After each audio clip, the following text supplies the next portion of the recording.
Welcome to my channel. Subscribe, listen, and enjoy my stories every day. The day was overcast, a dull gray that mirrored my mood as I sat idly flipping through the evening news. My wife, Miranda, usually returned by 6, her laughter a prelude before she appeared at the door. But today, the clock had already struck 7, and there was only silence. My attempts to reach her phone had met with the indifferent beep of a voicemail. Finally, the sound of a key turning in the lock snapped me out of my reverie. Miranda stepped in, her face unusually flushed, her breathing slightly hurried as if she'd been running. Yet, it wasn't her tardiness that caught my attention, it was the vivid red mark stark against her pale neck, a hickey. "What is that?" I blurted out, the words escaping me without a filter. Miranda flinched, her hand flying up to her neck. "What do you mean?" Her voice wavered, a mix of feigned ignorance and genuine panic. "That on your neck." I stood up, pointing directly at the mark. She glanced in the hallway mirror, her eyes widening as she touched the spot.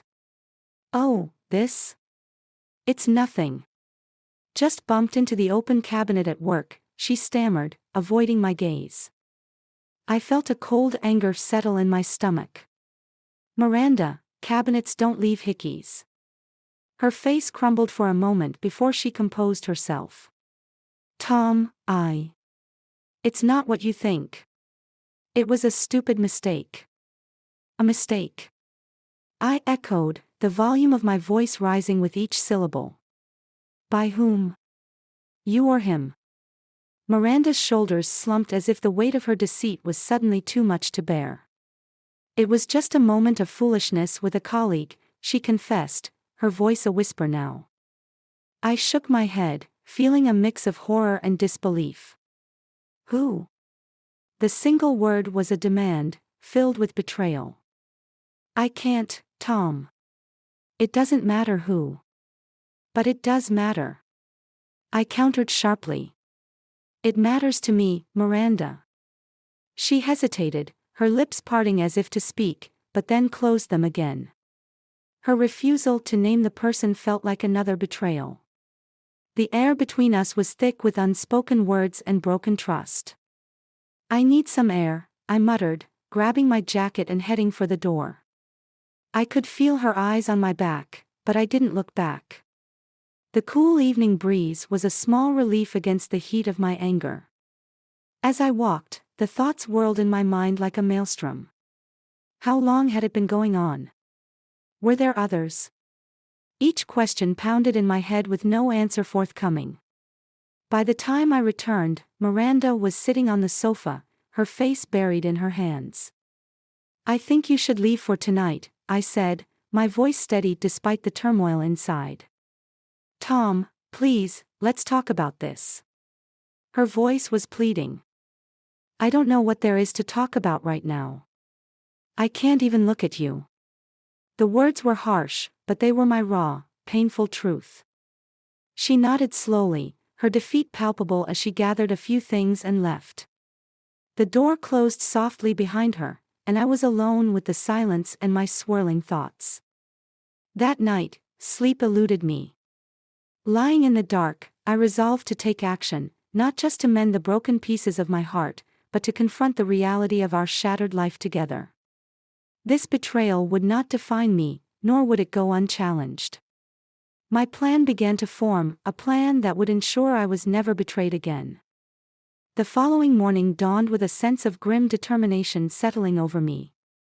After a restless night, I resolved that I couldn't let the matter slide. I needed answers, and there was only one place I was going to find them. I headed to Miranda's workplace, a bustling marketing firm housed in a sleek downtown building. I pushed through the revolving doors into the cool, air-conditioned lobby. The receptionist, a young woman with a bright smile, looked up. "Good morning. How can I help you?" "I need to see Daniel Levinson," I said, remembering the name Miranda had once accidentally mentioned late at night, a slip perhaps linked to her guilt. "May I ask who's asking?" she queried, her demeanor still friendly but more cautious. Tom Sanders, Miranda's husband. Her eyes widened slightly, recognition flickering. Oh, just a moment, please. She picked up the phone, pressing a few buttons. I took a seat, my leg bouncing with impatient anxiety. Minutes later, a tall man with a confident stride approached. Mr. Sanders. I'm Daniel Levinson. How can I assist you today? His tone was professional, but his eyes held a hint of wariness. We need to talk, I said bluntly, standing to meet his gaze squarely. About Miranda. Daniel's expression tightened. I think we should speak in private. Follow me. He led me to a small conference room, the glass walls offering an illusion of openness while maintaining a semblance of privacy. As soon as the door clicked shut, I confronted him. Are you having an affair with my wife? Daniel hesitated, then sighed, a long, deep exhale.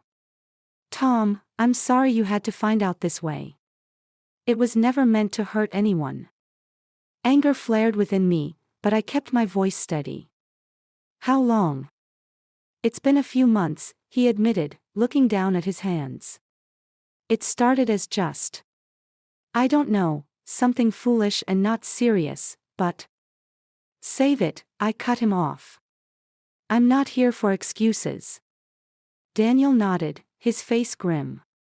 What are you going to do? What I must, I replied cryptically. As I left the room, I knew what my next steps had to be. Miranda's betrayal and Daniel's involvement had shattered my trust, and I was going to make sure they both faced consequences. I spent the next few days gathering evidence. I contacted a private investigator and began documenting everything. With each piece of evidence, my resolve hardened. Miranda had been more than just unfaithful, she had lied and deceived, and Daniel had been her willing accomplice. A week later, armed with a dossier of infidelity, I made my way to Miranda's company's HR department. I met with the head of HR, a stern-looking woman named Julia. Mr. Sanders, how can we help you? Julia asked as I laid the dossier on her desk. I want you to be aware of the situation involving one of your employees, Daniel Levinson, I said, my voice even but firm.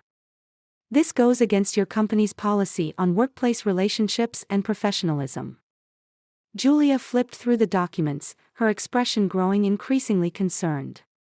We take these matters very seriously. We will investigate this and take appropriate action. Thank you for bringing this to our attention. As I left her office, I didn't feel the triumph I had expected. Instead, there was a hollow victory. The first part of my plan was set in motion, but the path I had chosen weighed heavily on me. What had started as a quest for truth now spiraled into a vendetta. And yet, there was no turning back. The atmosphere in my house had transformed into something resembling a sterile office rather than a home.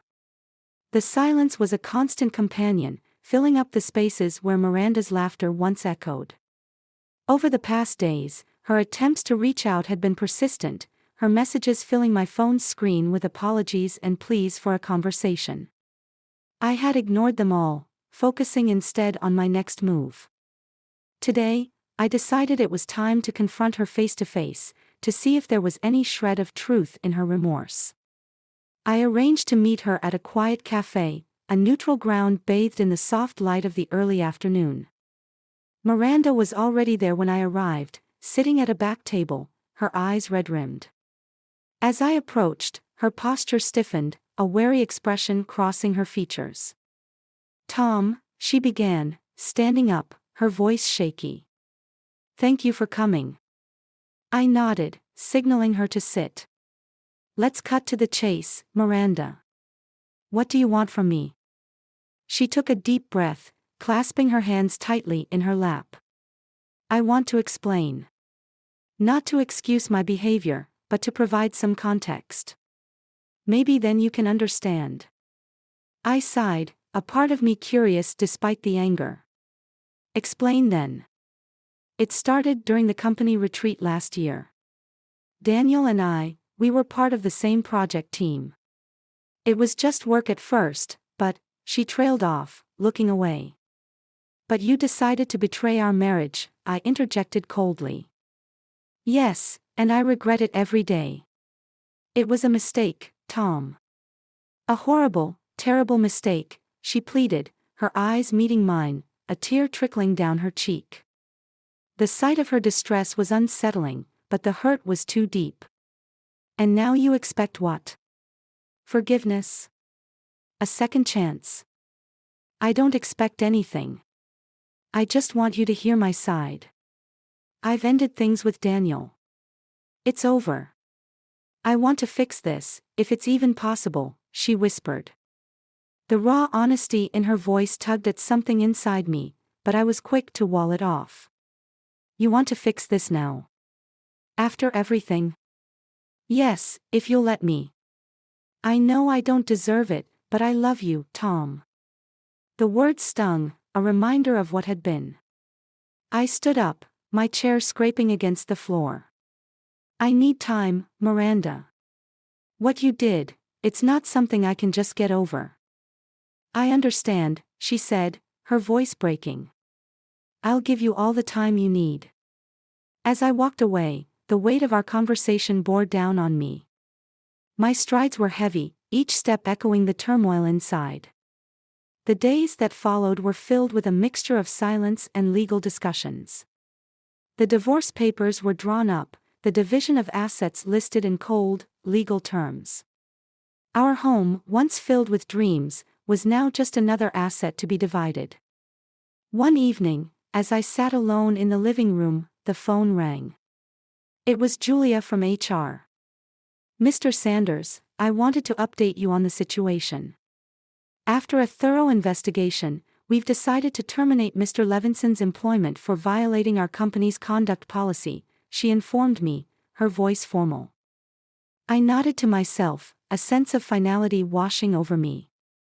Thank you for letting me know. As I hung up, the victory felt hollow. The man responsible for part of my marriage's collapse was gone, but the damage was irreparable. My revenge had cost me my wife, my peace, and a part of my soul. The intrigue of whether Miranda's regret was genuine, whether I could ever forgive, or if I'd move on, remained. My heart was a battleground, and the war was far from over. The days had turned into weeks since the call from HR. My life had become a cycle of work, sleep, and solitude. The silence of the house was palpable, a constant reminder of the void left by Miranda's absence. The final divorce papers lay on my desk, unsigned, a testament to my indecision. My heart wavered between anger, betrayal, and a haunting trace of love that refused to die. It was late evening when I decided to take a walk, the autumn air crisp and slightly chilling. My feet led me aimlessly until I found myself outside the very cafe where I had last met Miranda. A sudden impulse pushed me inside.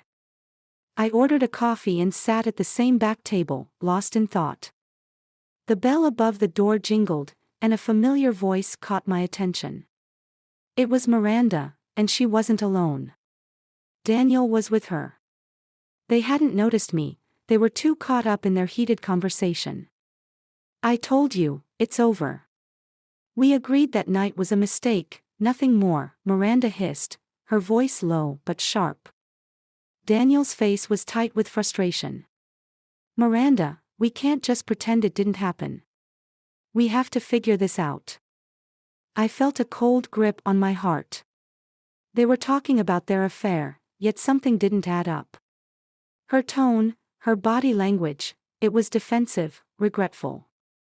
I strained to listen, my earlier resolve to stay out of her life waning. You don't get it, Daniel. I regret that night. I was vulnerable, and I made a mistake. But it ended that night. You need to accept that it's over, Miranda continued, her voice breaking. Daniel shook his head, his voice desperate. It wasn't just a one-night thing for me, Miranda. I thought we had something. Miranda stood abruptly, her chair scraping against the floor. That's your problem, Daniel. You thought wrong. Leave me alone. For good.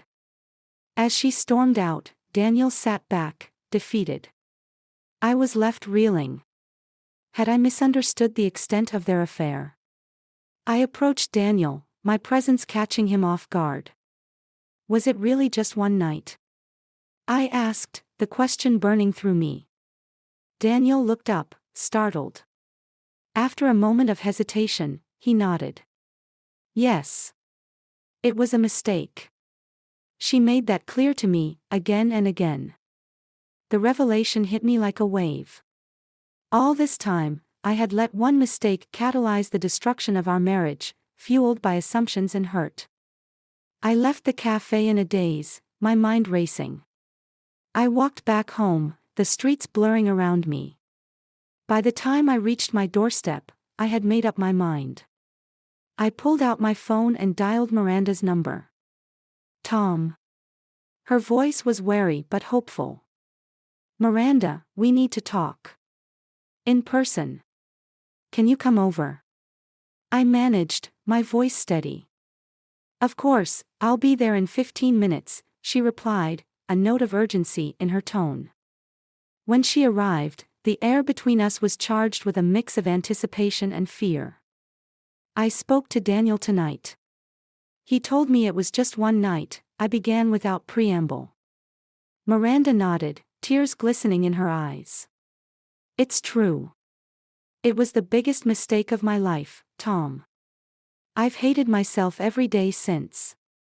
I took a deep breath, the weight of my next words heavy on my chest. I destroyed us because I couldn't see past my own hurt. I believed the worst. Miranda reached out, her hand trembling as it touched mine. Is there a way forward for us? After all this?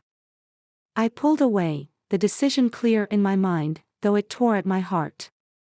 I can't, Miranda.